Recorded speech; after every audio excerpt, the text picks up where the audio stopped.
एकाच दिवसात इतके पैसे कमवले की तो जगातला पहिला ट्रिलियनियर बनला. पण प्रश्न हा आहे, एलन मस्कने हे केलं तरी कसं? तर याचं उत्तर आहे स्पेसएक्स.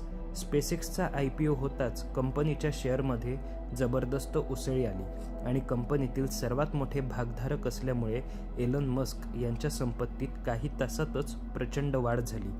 इतकंच नाही, त्यांच्याकडे आधीपासूनच टेस्लाचे मोठ्या प्रमाणात शेअर्स होते. इलेक्ट्रिक कार बाजारात टेस्लाचं मूल्य वाढत गेलं आणि त्याबरोबर मस्क यांच्या संपत्तीलाही वेग मिळाला.